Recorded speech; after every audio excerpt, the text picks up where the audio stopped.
Good morning mga kajuit at ito na naman sa ating day 6 para sa pagbibigay ng pagkain kina Tagpi. So inagahan ko ngayon mga kajuit, alas 6 pa lang ng umaga dito dahil ngayon yung plan ko na pag-aayos ng kanilang bahay.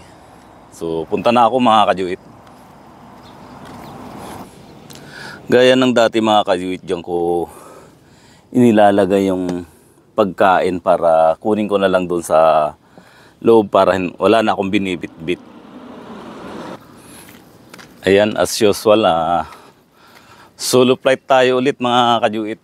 So dito lang si Tagpi mga kajuit, malamang yan ramdam niya na ako naririnig yung aking pagdating. Naririnig ko na nga mga kajuit na tumatahol-tahol na si Tagpi. So ibig sabihin naramdaman niya na yung aking pagdating. Ayan, shortcut ulit ako dito sa butas mga kajuit.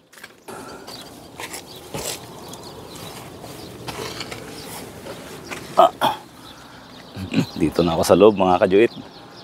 Ito, bitbiting ko na rin tong plywood na to papunta doon at mag-i-start na ako sa pag-aayos ng bahay nila Tagpi. Ito nga mga kajuit, nagbitbit ako ng isang plywood para ilagay dito. Aba, ito na pala si Tagpi mga kajuit. Hello. Sabi ko na nga ba't ramdam niya yung halika. Ramdam niya yung pagdating ko. Siya pala yung tumatang. Sumalubong na si Tagpi. Halika na.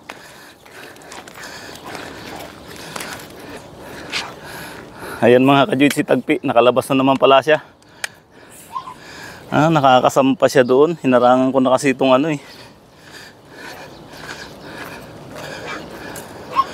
itong dinadaanan niya, ibig sabihin mababa talaga. So, hello, na-miss mo ako?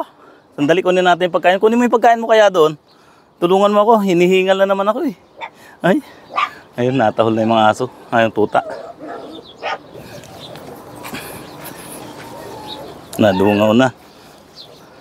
Nadungaw na sila. Hindi mo kinuha yung pagkain mo dito. Ha? Di mo ko tinulong.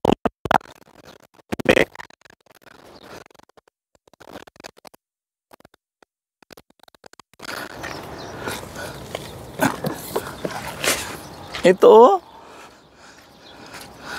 ha? Next time bitbitin mo to para hindi kawawa si Daddy Juit dahil pagod na. Ha?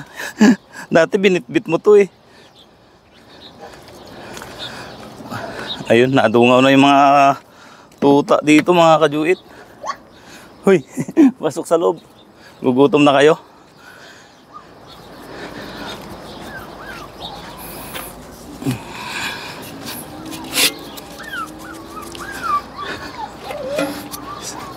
Saglit lang, prepare natin yung pagkain nyo.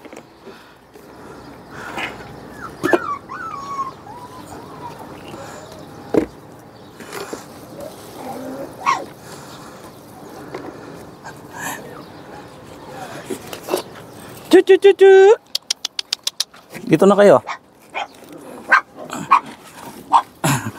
Ayun, takbuhan na sila mga kajuit.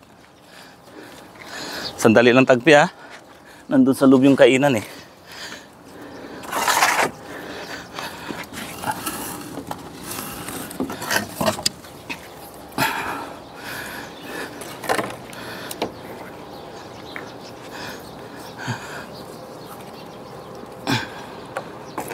Hugasan ko lang.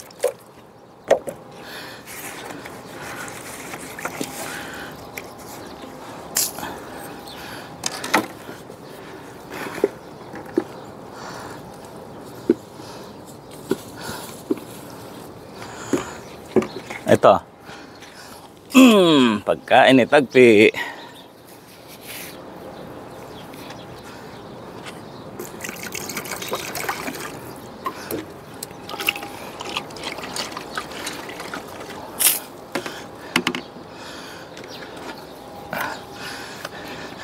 Nakakasampa pala siya dito mga kajuit kasi tinakpan ko na itong mga itong posibleng dinadaanan niya. Pero nakakadaan pa rin pala. At ang kainaman nga mga kajuit, hanggat hindi ako yung paparating dito, hindi siya lalabas. Nadinig niya kasi yung busis ko dyan kanina sa kabilang pader. Alam niya sa paparating na ako. Andito na yung pagkain ko, sabi siguro. Kaya sumalubong na kanina. Hindi ko napansin mga kajuit dahil mabigat kasi yung plywood na buhat-buhat ko. Palitan lang natin yung pag-inuman nila. Kunting tiis pa tagpi.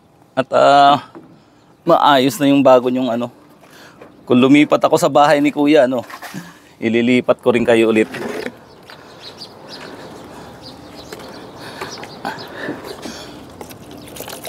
Sige, ubusin mo yan.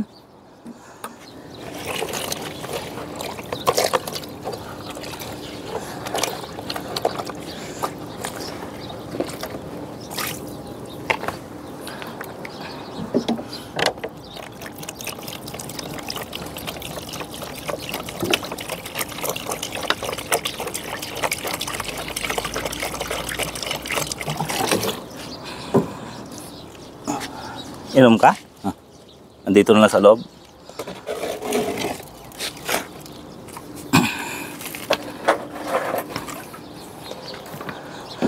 Lulusot pa to dito.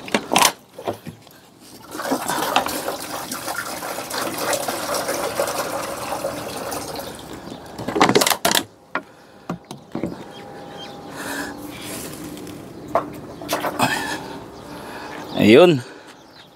So babalik din ako kaagad mga kajuit sa aming accommodation dahil nandun yung mga tools ko para sa pag-aayos ng bahay ni Tagpi sa bagong bahay po nila.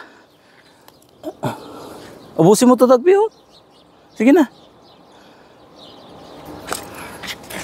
Halika dito.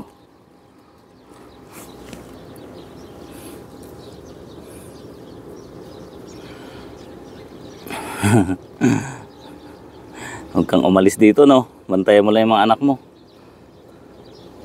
Ito yung pagkain Ubusin mo yan alis muna ako.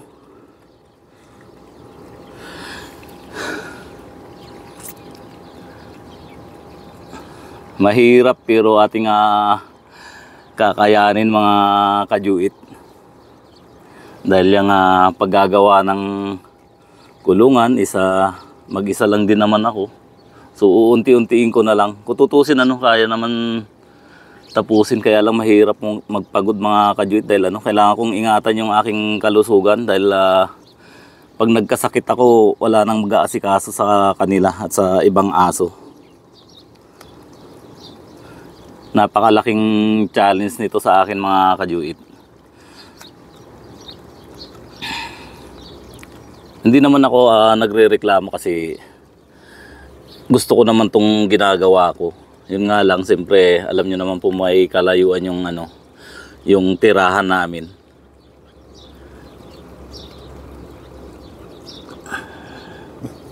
Wag na tatahol-tahol.